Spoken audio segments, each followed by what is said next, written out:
Marbella, sol, lujo, champán a mediodía y 5 tiroteos en menos de 60 días. Un capo que compró 173 propiedades, blanqueó millones frente a los ojos del Estado y se escapó de la cárcel por un error de papeleo. Esto no es una ciudad, es el cuartel general de la mafia más peligrosa de Europa. Y nadie lo vio venir.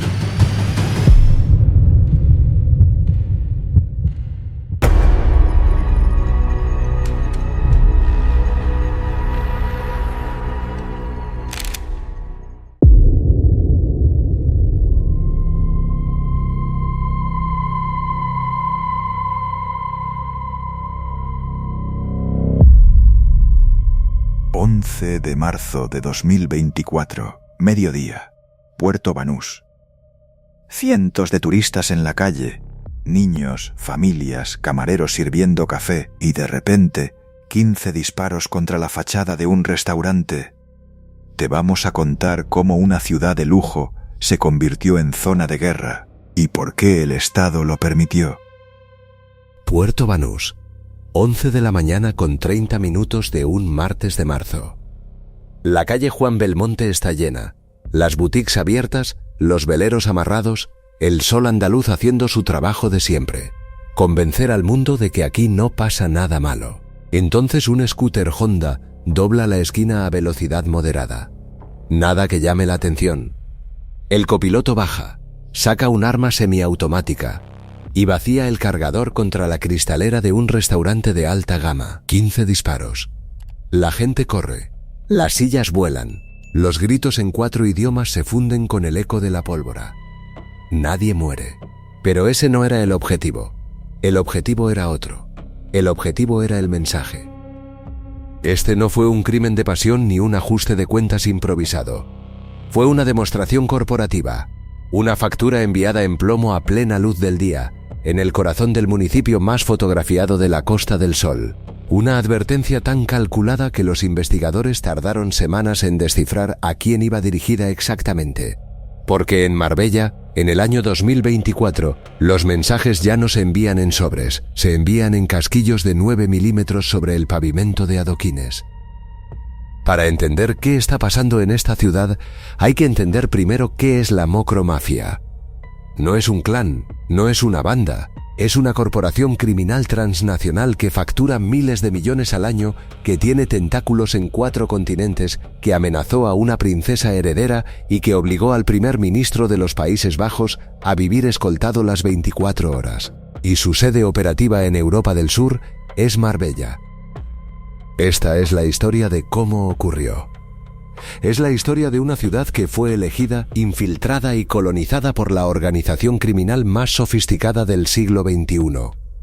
Es la historia de guerras invisibles que estallaron en sangre visible, de millones blanqueados detrás de fachadas de lujo, de un Estado que llegó tarde, que actuó mal y que en un momento crítico simplemente abrió la puerta y dejó ir al hombre más buscado de los Países Bajos.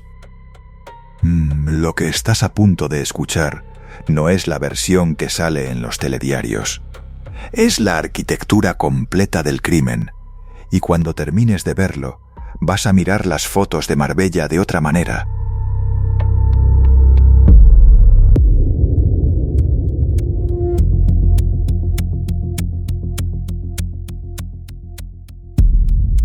¿Crees que la Costa del Sol fue elegida por el clima, por las playas, por la calidad de vida?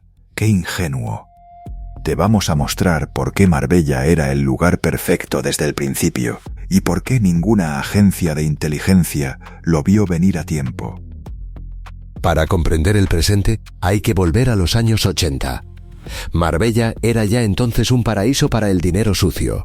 Capos de la camorra italiana, traficantes de armas del este, figuras del crimen organizado europeo con sus familias instaladas en urbanizaciones de lujo entre Marbella y Estepona. Pero existía una regla de oro, tácita, nunca escrita, pero absolutamente respetada por todos. En suelo español no se derrama sangre.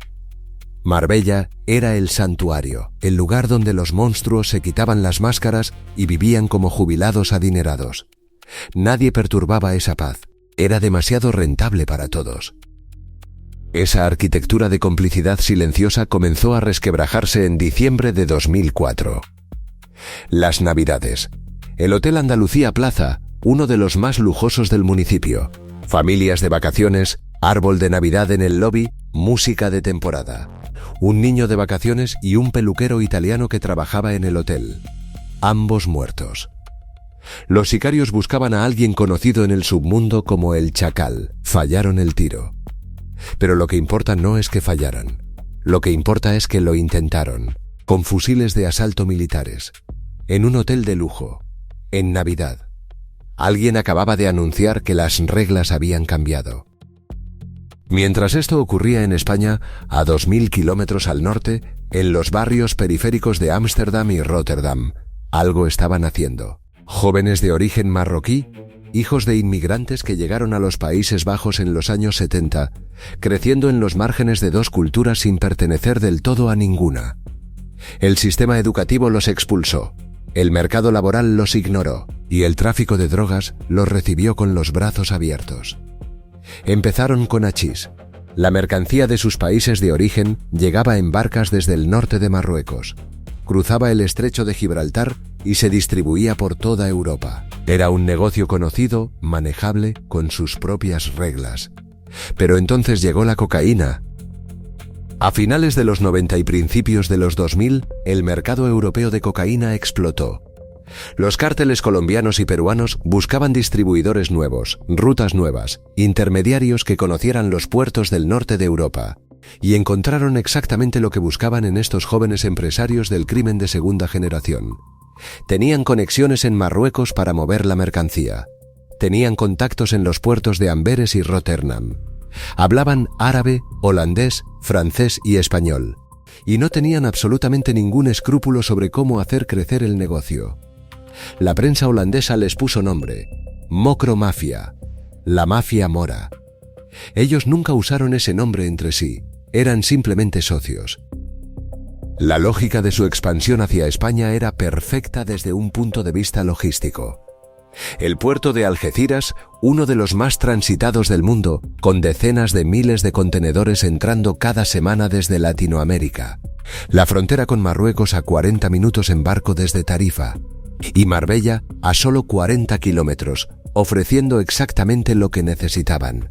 Una comunidad de expatriados internacionales donde nadie hace preguntas sobre el origen de la riqueza, un mercado inmobiliario ávido de efectivo y la infraestructura de ocio nocturno perfecta para lavar millones con la coartada de las consumiciones en discotecas de lujo.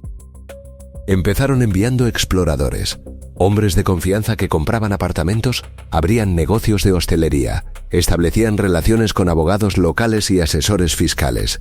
No eran visibles, no llamaban la atención. Eran inversores del norte de Europa disfrutando del clima andaluz. Nadie hizo las preguntas correctas. Y para cuando alguien empezó a hacerlas, ya era demasiado tarde. El paraíso estaba siendo comprado en efectivo. Parcela a parcela, villa a villa, local a local. Y lo peor no es que nadie lo viera. Lo peor es que algunos sí lo vieron y miraron hacia otro lado.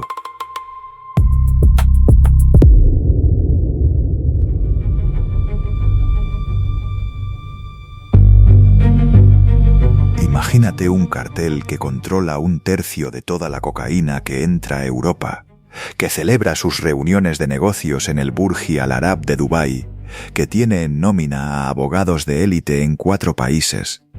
Te vamos a mostrar la arquitectura completa de ese imperio, porque entenderlo es la única forma de comprender por qué destruirlo es casi imposible.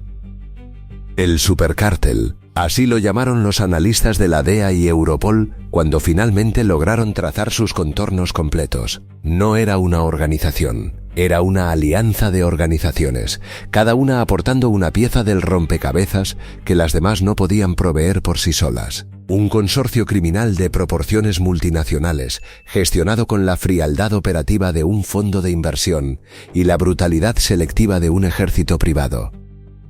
En el centro de esa alianza estaba Ridwan Taghi, neerlandés de origen marroquí, nacido en Vianen en 1977, Un hombre que en las fotos parece un empresario de mediana edad, el tipo de persona que podrías ver en la sala de espera de un banco privado. Tagui construyó su posición a lo largo de años, eliminando competidores, absorbiendo rutas y forjando alianzas. Su filosofía era simple y brutal. El que habla, muere. El que roba, muere. El que traiciona, muere. Y su familia también. No era retórica, era política de empresa. Junto a Tagui, en la cúpula de este consorcio, operaba Said Rasuki, su lugarteniente más capaz. Y en el eje financiero e internacional, figuras como Raffaele Imperiale, el capo napolitano que había sacado del mercado negro 2 cuadros robados de Van Gogh y los había usado como garantía colateral en operaciones de narcotráfico. Richard Eduardo Riquelme Vega, conocido como Rico, el cerebro logístico chileno que coordinaba el movimiento de los cargamentos desde Sudamérica, y Naufal Fasig, alias Nofel, el ejecutor. El hombre que subcontrataba asesinatos como quien contrata servicios de mensajería. La cúspide operativa de este consorcio no se reunía en Ámsterdam ni en Marbella.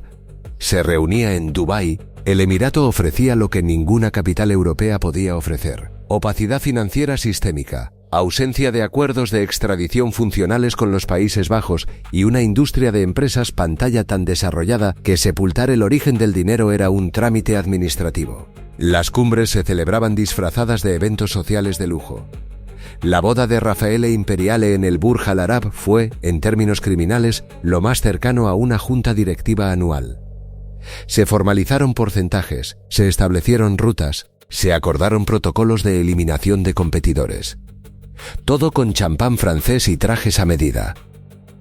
La mecánica operativa era un prodigio de ingeniería logística.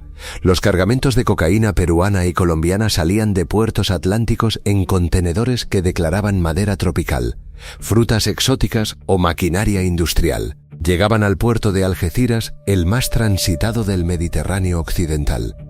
Desde allí, una fracción era distribuida localmente en España. El grueso continuaba por carretera hacia el norte, en flotas de camiones con compartimentos ocultos de fabricación artesanal pero ingeniería militar. Los mercados de consumo de los Países Bajos, Bélgica, Alemania y el Reino Unido. El retorno del dinero seguía el camino inverso, pero transformado. De billetes de efectivo a bienes raíces en la Costa del Sol, a empresas de hostelería en Marbella, a cuentas bancarias dispersas en 148 entidades diferentes. Y en el centro de toda esa maquinaria, Marbella cumplía 3 funciones simultáneas que ningún otro lugar en Europa podía ofrecer juntas. Primero, punto de coordinación logística, a distancia de conducción del puerto de Algeciras y con conexión directa a Marruecos. Segundo, laboratorio de blanqueo de capitales, con un mercado inmobiliario de lujo que absorbía efectivo sin parpadear y una industria de ocio nocturno que justificaba millones en transacciones en efectivo. Tercero, santuario residencial. Las familias de los capos vivían en urbanizaciones cerradas de Nueva Andalucía. Sus hijos iban a colegios internacionales, sus mujeres compraban en las boutiques del centro. Una vida aparentemente normal comprada con dinero absolutamente criminal. El control de los establecimientos de ocio era especialmente sofisticado. Discotecas exclusivas, beach clubs orientados al turismo de alto poder adquisitivo, restaurantes de lujo en Puerto Banús. No eran solo máquinas de lavar dinero, eran puntos de inteligencia. Los capos sabían quién visitaba la ciudad, quién se reunía con quién, qué rivales estaban en la zona, qué policías frecuentaban determinados locales. El ocio como sistema de vigilancia, y nadie en las mesas de al lado tenía la menor idea de que estaba sentado a 2 metros de los hombres que controlaban el tráfico de cocaína en media Europa. La innovación más reciente y la más difícil de combatir para las autoridades fue la penetración en la industria musical. Los nexos de la mocromafia comenzaron a invertir masivamente en artistas del género urbano, particularmente en el fenómeno conocido como narco-rap. El mecanismo era brillante en su perversidad. Dinero de la droga financiaba la producción musical y compraba reproducciones falsas en plataformas de streaming mediante granjas de bots. Las plataformas pagaban regalías legítimas por esas reproducciones. El dinero sucio regresaba limpio, tributado, con justificación contable perfecta. Y como beneficio adicional, las letras glorificaban exactamente el estilo de vida que la organización necesitaba para reclutar a la siguiente generación de peones. El sistema era perfecto, tan perfecto que cuando las autoridades finalmente empezaron a entenderlo, ya llevaba años funcionando. Pero los sistemas perfectos tienen una falla congénita: las personas que los operan.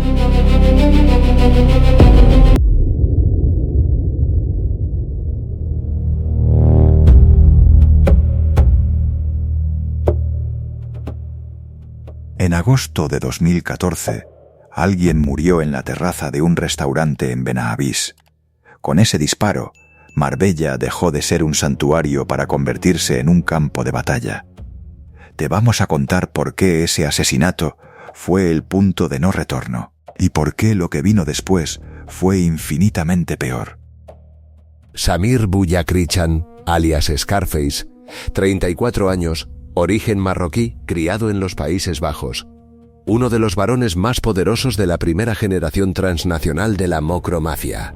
Un hombre que controlaba porciones sustanciales de la Costa del Sol, que tenía conexiones en los puertos británicos de Southampton, que mantenía alianzas con el traficante británico Robert Dawes y con cárteles colombianos. Un hombre que alquilaba hoteles enteros en Ámsterdam para celebrar fiestas privadas con la élite del narcotráfico internacional.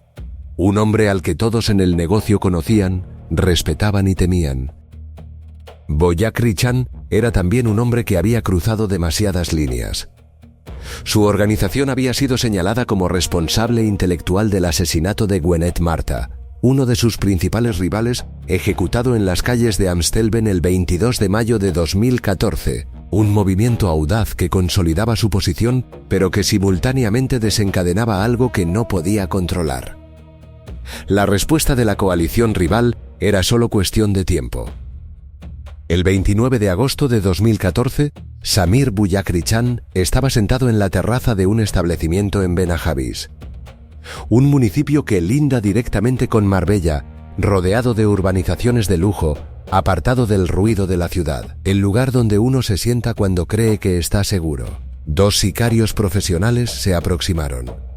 Los disparos fueron quirúrgicos.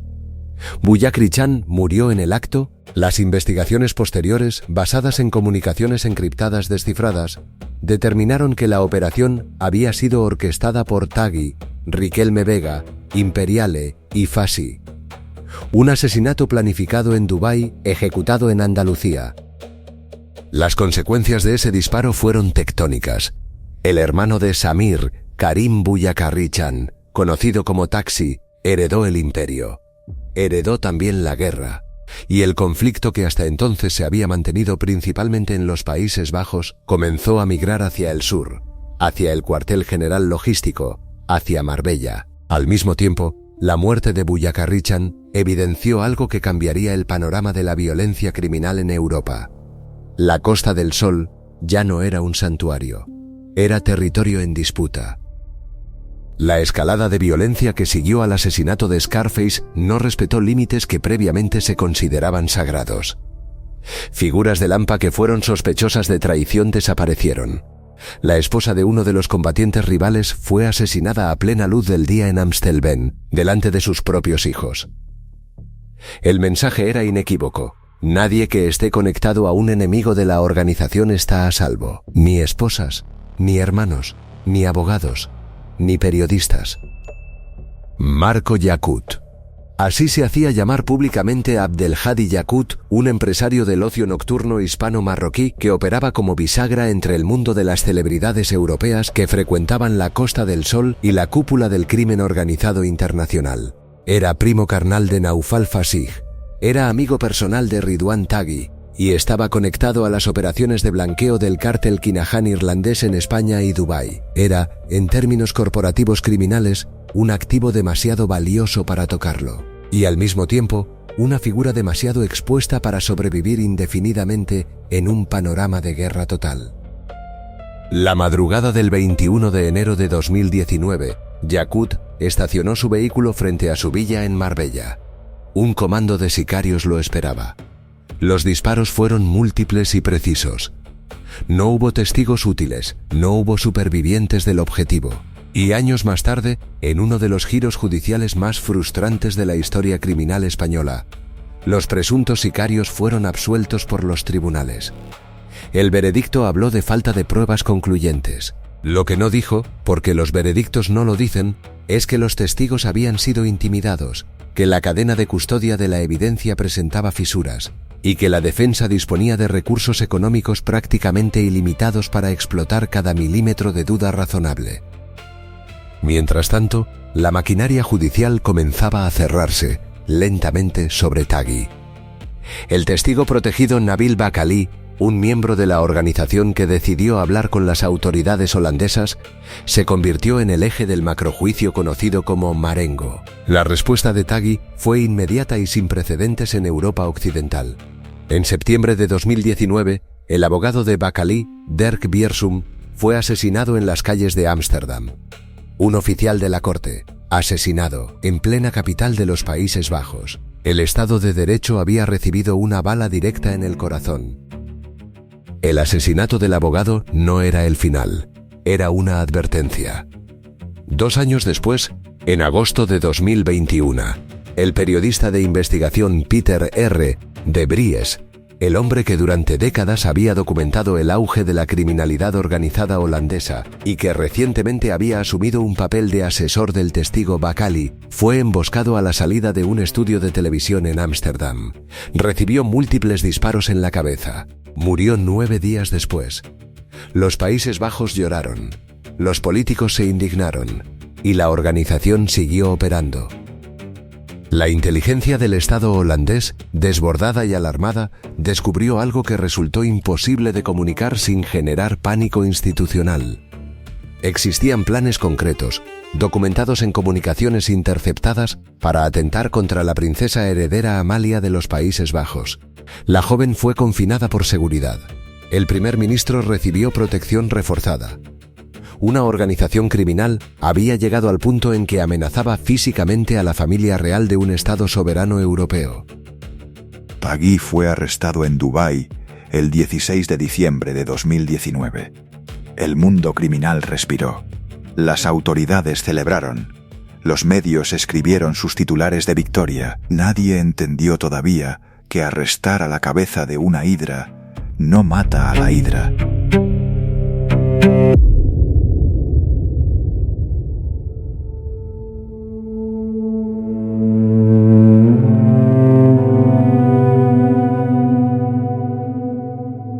En febrero de 2024, la Policía Nacional arrestó en Marbella al hombre más buscado de los Países Bajos, Karim Bouayakri-Chan, líder de una red que había blanqueado 50 millones de euros en propiedades andaluzas. Lo tuvieron. Te vamos a contar cómo lo soltaron. El 27 de febrero de 2024, un tribunal de los Países Bajos dictó sentencia en el proceso Marengo. Ridwan Tagui, condenado a cadena perpetua, sin posibilidad real de libertad condicional. Después de 5 años de un juicio que requirió proteger permanentemente a jueces, fiscales y testigos, después de asesinatos de abogados y periodistas, después de amenazas a la familia real, el sistema judicial holandés había respondido, lentamente, a un precio descomunal en vidas y recursos, pero había respondido. Pero la caída de Tagui no extinguió el fuego, lo dispersó. Las organizaciones que habían operado bajo su paraguas o en oposición a él se encontraron de repente en un escenario sin árbitro, sin la autoridad centralizada de Tagui para imponer disciplina y resolver disputas. Docenas de células más pequeñas comenzaron a competir anárquicamente por el vacío de poder. Menos disciplinadas, menos predecibles, más violentas y con el cuartel general logístico todavía intacto en la Costa del Sol. A principios de enero de 2024, la Policía Nacional Española materializó el resultado de 5 años de investigación patrimonial.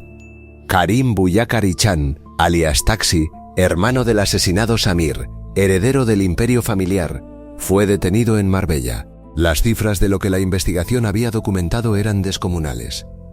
173 propiedades inmobiliarias bloqueadas, concentradas en Málaga y Melilla, con una valoración total superior a los 50 millones de euros. Más de 3 millones de euros intervenidos en 148 cuentas bancarias dispersas en múltiples entidades. Un presunto blanqueo sistemático de más de 6 millones de euros de beneficios del narcotráfico internacional. Y detrás de cada propiedad, de cada cuenta, de cada empresa pantalla, el mismo nombre. El juzgado de instrucción fue claro: prisión provisional sin fianza. El riesgo de fuga era obvio. La capacidad económica del acusado para desaparecer era prácticamente ilimitada. La Audiencia Nacional en Madrid activó simultáneamente los canales para tramitar la extradición solicitada por los Países Bajos, donde Bullachrichan enfrentaba cargos por tráfico internacional de cocaína a gran escala. 2 organismos judiciales paralelos trabajando sobre el mismo hombre. Lo que parecía una red de seguridad era en realidad una trampa de coordinación. El 22 de febrero de 2024, la Audiencia Provincial de Málaga revocó la prisión preventiva. Argumentó que no existía riesgo suficiente de fuga. Impuso medidas cautelares, 50.000 euros de fianza, retención del pasaporte, presentaciones quincenales ante el juzgado. 50.000 euros. Para un hombre cuyo patrimonio bloqueado superaba los 50 millones, el 0,1% de lo que tenía inmovilizado. La fianza fue pagada en cuestión de horas. El problema sistémico era técnico, burocrático y devastador en sus consecuencias. La Fiscalía Antidroga en Madrid había solicitado formalmente, a petición de sus homólogos holandeses, que se levantara administrativamente la orden de detención internacional asociada al expediente de extradición, confiando en que la prisión preventiva dictada en Málaga por la causa de blanqueo mantendría a Bullachrichan detenido mientras los plazos procesales se gestionaban. Cuando Málaga lo puso en libertad, las órdenes internacionales estaban en un limbo administrativo temporal. Una ventana, minúscula, suficiente. Bullachrichan pagó la fianza. Cumplió su primera presentación ante el juzgado. Luego dejó de aparecer. Para cuando la Audiencia Nacional emitió urgentemente la ampliación de la orden europea de detención y citó al acusado a comparecer, ya no estaba en España, ni en Europa. El ministro de Justicia español, Félix Bolaños, lo calificó públicamente como una noticia enormemente preocupante. La Fiscalía holandesa presentó una protesta diplomática y uno de los objetivos de alto valor más importantes de Europa se había evaporado. El escándalo no era solo procesal, era estructural. Evidenciaba algo que los expertos en criminalidad transnacional llevan años señalando. Las organizaciones como la Mocromafia no solo compran sicarios, compran abogados, los mejores abogados, los que conocen cada fisura del Código Penal, cada plazo procesable, cada argumento que puede convertir una detención en libertad provisional. El penalista Juan Manuel Aído presentó un recurso de apelación técnicamente impecable, basado en la caducidad de la orden europea y en el procedimentalismo procesal. Y funcionó. La corrupción del sistema no siempre se llama corrupción, a veces se llama garantismo bien financiado. El vacío de poder, la huida de Bullachrichan, la atomización de las células criminales tras la caída de Tagui, todo convergió en los primeros meses de 2024 en las calles de Marbella. Entre febrero y abril, 5 tiroteos documentados en menos de 60 días. El ataque a los ciudadanos suecos en Nueva Andalucía, 9 casquillos en la acera, un herido que llegó al hospital en un coche privado porque el miedo a la policía superaba al dolor de las heridas. Los 15 disparos contra el restaurante de Puerto Banús a mediodía. El ataque al bar de Cachimbas en la avenida de José Banús a la 1:30 de la madrugada. Un joven de 20 años herido, evacuado de forma irregular por sus propios medios. Y una ciudad que comenzaba a vaciarse por las noches. Los investigadores de crimen organizado identificaron el patrón inmediatamente. Esta ya no era la violencia quirúrgica de los comandos profesionales importados. Era la violencia expresiva, caótica y amateur de los peones descartables. Jóvenes reclutados en los suburbios marginales del norte de Europa, intoxicados por la cultura del narco-rap que la propia organización había financiado y promovido, enviados a ejecutar mensajes en plomo con armas semiautomáticas que apenas sabían manejar, prescindibles por diseño, reemplazables en 48 horas. Y al ser prescindibles, completamente indiferentes al daño colateral. La Policía Nacional desplegó el Plan Marbella. Más patrullas, más controles, más visibilidad, 14 detenidos. Los titulares celebraron el éxito. Nadie mencionó que los cerebros del sistema seguían intactos. Porque los cerebros nunca estuvieron en las calles de Marbella. Estaban en Dubái. Y en las carpetas de despachos de abogados en 4 capitales europeas.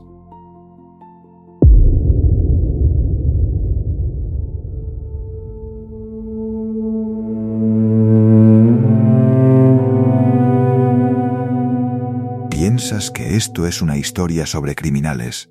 No lo es. Es una historia sobre sistemas, sobre cómo los sistemas diseñados para protegerte pueden ser comprados, explotados y vaciados desde adentro. Te vamos a decir lo que nadie en los telediarios se atreve a decir del todo claro. Taghi está en prisión. Condena perpetua. Los Países Bajos lo celebraron como una victoria histórica. Y lo es. Parcialmente. Porque la organización que construyó no dependía de él para sobrevivir. Dependía de las rutas, de los puertos, de los contactos en Marruecos, de los abogados en Madrid, de los notarios en Málaga, de los asesores fiscales en Amberes que llevan décadas cobrando honorarios sin hacer las preguntas que están obligados a hacer. Taghi era el CEO, pero la empresa cotizaba en bolsa. Y las empresas no mueren cuando detienen a su CEO.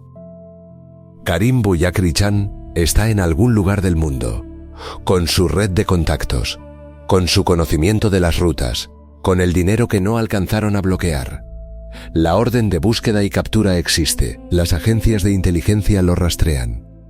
Pero lleva meses sin aparecer, y cada mes que pasa, las células que operaban bajo su órbita se reorganizan, se reposicionan, establecen nuevas alianzas. El crimen organizado transnacional tiene una ventaja fundamental sobre el Estado. No tiene fronteras que respetar, no tiene plazos procesales que cumplir, no tiene parlamentos que le exijan explicaciones. Puede moverse a la velocidad del dinero, y el dinero se mueve más rápido que cualquier burocracia judicial. Marbella sigue siendo Marbella. El sol sale sobre las villas de Nueva Andalucía. Los yates se mecen en Puerto Banús. Los restaurantes sirven langosta y champán a mediodía. Y debajo de esa superficie impecable, la economía paralela continúa. Los expertos calculan que el mercado inmobiliario de lujo de la Costa del Sol lleva décadas siendo parcialmente sostenido por capital ilícito. No hipotéticamente, documentadamente. 50 millones de euros en propiedades bloqueadas a un solo hombre. Ese es el número que se pudo probar. El número real es, por definición, desconocido y probablemente mucho mayor. El problema que representa la mocromafia en España no es soluble con planes de saturación policial. Los planes de saturación capturan peones. Los peones son reemplazados. El problema es estructural, financiero y jurisdiccional. Son los códigos penales del siglo XX intentando perseguir criminales del siglo XXI que operan en tiempo real a través de 3 continentes y 4 sistemas legales distintos. Son los plazos procesales europeos que una defensa bien financiada convierte en puertas de escape. Es Dubái, que sigue siendo un paraíso de impunidad para cualquier capo con suficiente efectivo para mantener una residencia allí. Y es la Unión Europea, que comparte fronteras y mercado único, pero que todavía no ha logrado compartir una inteligencia criminal verdaderamente integrada y en tiempo real. La innovación criminal que representa el narco-rap como vector de blanqueo ilustra algo que los legisladores europeos todavía no han procesado completamente. El crimen organizado del siglo XXI no solo mueve cocaína, mueve cultura, mueve identidad, mueve aspiraciones. Cuando un joven en un suburbio de Ámsterdam o de Malmö escucha a un artista financiado por la mafia glorificar el dinero fácil y la impunidad armada, no está escuchando música. Está siendo reclutado. Y el reclutador nunca aparece en ninguna lista de buscados. Los 5 tiroteos de Marbella en la primavera de 2024 generaron alarma mediática, operativos policiales y declaraciones políticas. Lo que no generaron fue una reforma profunda del sistema de coordinación judicial intereuropea. Lo que no generaron fue presión diplomática real sobre los Emiratos Árabes para cerrar el refugio que Dubái representa para los capos del narcotráfico global. Lo que no generaron fue una investigación seria sobre cuántas de las propiedades de lujo de la Costa del Sol tienen un rastro financiero que resiste el escrutinio. La política reacciona al ruido y el crimen organizado aprendió hace mucho tiempo a moverse en silencio. Hay algo que los números no capturan. En las urbanizaciones de lujo de Marbella hay vecinos que saben exactamente quiénes viven al lado, que conocen los coches, los horarios, las visitas y que nunca han dicho nada, no por complicidad necesariamente, por miedo, por el mismo miedo que hace que un joven herido de bala en la madrugada prefiera sangrar en el asiento trasero de un coche privado antes de llamar al 112. Cuando una ciudad tiene miedo de sus propias calles, la mafia ya ganó el territorio, aunque todavía no haya firmado ningún papel. El verdadero legado de la presencia de la mocromafia en Marbella no se mide en kilos de cocaína ni en millones blanqueados. Se mide en lo que destruye silenciosamente: la confianza en las instituciones, la certeza de que el Estado puede protegerte, la sensación de que las reglas aplican igual para todos. Cuando un líder mafioso con 50 millones en propiedades bloqueadas sale de la cárcel pagando 50.000 euros de fianza y desaparece sin consecuencias reales, ese mensaje llega a todos, a los honestos y a los que están dudando si seguir siéndolo. La impunidad no es solo un fracaso judicial, es un argumento de reclutamiento. La mocromafia no tomó Marbella en un día. La tomó villa a villa, local a local, notario a notario, a lo largo de 20 años, y mientras tú leías sobre el sol y las playas, ellos firmaban escrituras. Desclasificar este nivel de información lleva semanas de investigación. Si quieres seguir bajando a los sótanos de la historia criminal, suscríbete a Vida Criminal y activa la campana. Deja en los comentarios qué otro imperio debemos diseccionar. Este expediente se cierra, pero nuestro archivo es infinito.